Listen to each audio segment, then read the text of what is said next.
Good morning, friends. Welcome back. Have you heard this thought? A person's character is known by the company he keeps and the book he reads. My recommendation is you at least read at least one book per week. Not going through the summary of the books where you see in YouTube, you go through a summary of that book and you see that you think that you have got the knowledge, complete knowledge, but rather reading it. That is where the real learning comes in and sticks in your brain. I've gone through countless videos, countless summaries, and I still remain the same. So, my suggestion is reading a book at every instant wherever you find time. So, today I'm going to share the four books which are a must read for a project manager. The number one book is Building a Second Brain by Tiago Forte. This book actually is very important. The number one reason is that it frees up your entire space in your working brain.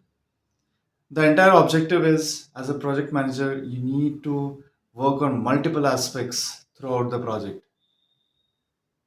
And you need to actually free up your working brain rather than keeping it for as a storehouse and then using it. So the author has given a very good way to do it. He has explained a principle called as code.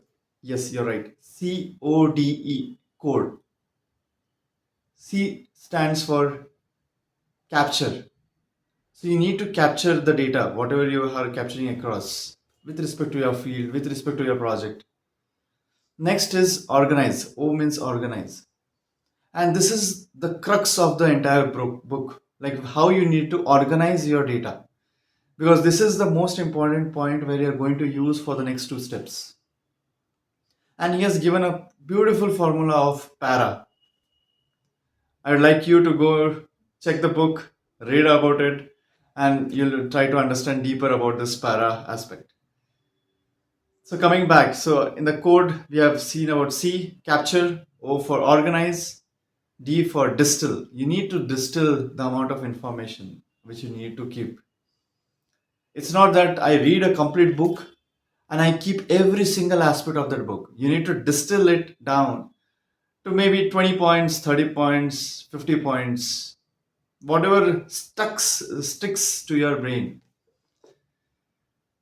So what I'll suggest is that you actually try to distill this book into just your own 3 or 4 pages or max 60 to 100 points. And last is E stands for express. When I say express, it means that you need to use that information in front of something or in your work life or with your friends, with your families. That is where the real learning comes in, where you express.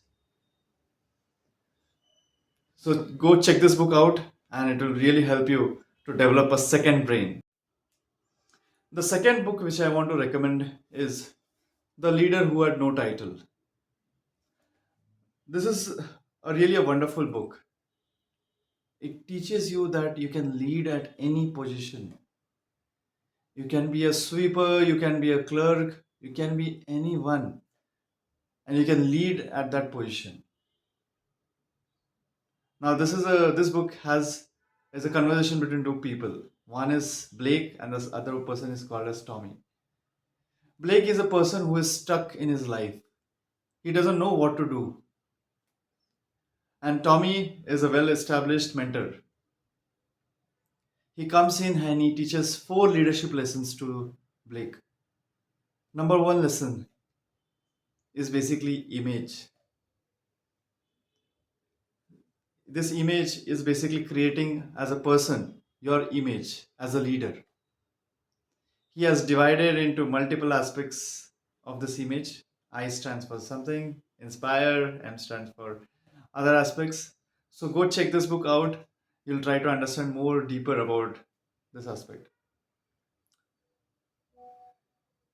So image means how you actually create an image about yourself.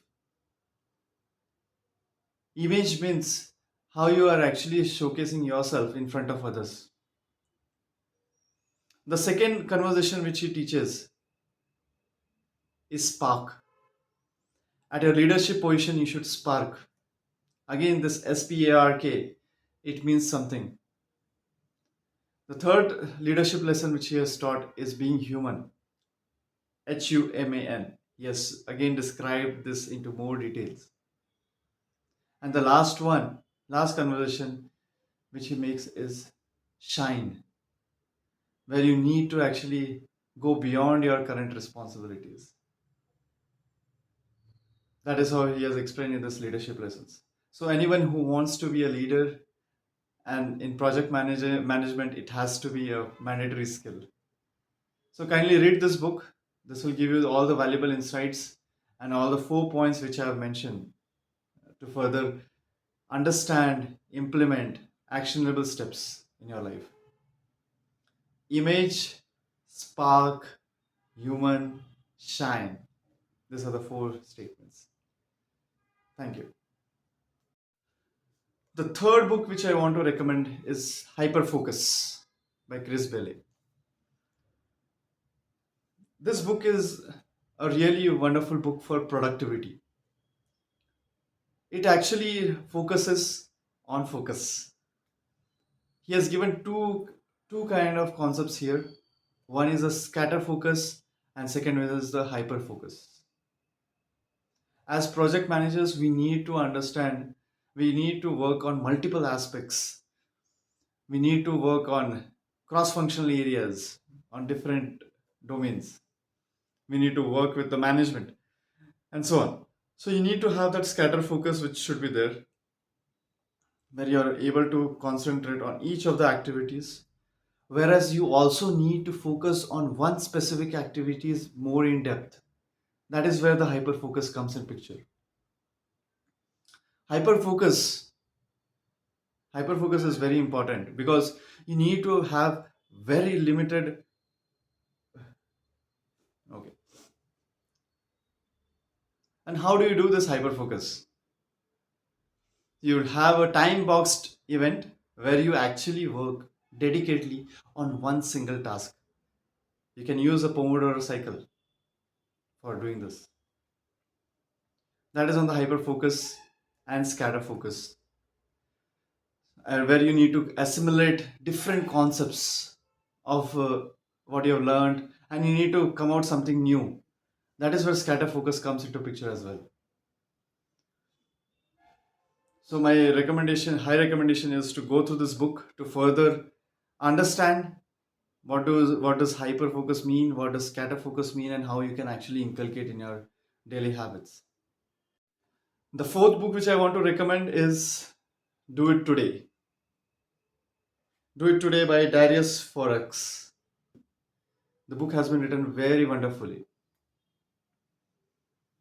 What the author does is that he writes a lot of blogs, and out of all the blogs, he has selected the top 30 blogs which are very important for productivity.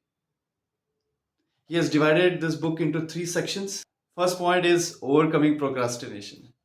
Second point is increasing the productivity. And the third point is achieving more. This is a really wonderful way to actually handle. Like, first, solve your problems. Second, go beyond your problems, do productive work. And third one is even shine more. And each other section, he has given 10 points where you can use uh, practical tips, pragmatic tips, which you can use in your daily life. What struck me most in this is about to overcome procrastination, you should have higher level of energy. You cannot work on a task with a lower amount of energy because your procrastination brain mind will actually take you from that task. So how do you develop this energy? You have to do mental and physical exercise. That is one point from the from the overcoming procrastination aspect. Second is on the improving the productivity. Here, the point what author is mentioning is about you need to have a balanced life. You need to actually go out for a vacation to increase your productivity. And third point, third section, achieving more. Here it's about improving on a daily basis. Every 0.1% improvement is going to lead to a compound effect at a later point of time. So I highly recommend this book. Kindly go through it and share your valuable insights. Reading books not just only helps us to improve ourselves, but it also motivates other. When you actually start doing it, using those knowledge in your daily life, you're actually motivating the people who is around you. My strong recommendation is going through books every single week and trying to implement it on a daily basis. That is where the real knowledge comes in. You need to reflect. You need to reflect what you have learned. Remember, investing in your personal and professional development through reading the books is the best investment you can make. So grab a copy of these books, dive in, and let their wisdom guide you to success. Write the books which you are using and what learnings you are implementing in your daily life. Thank you.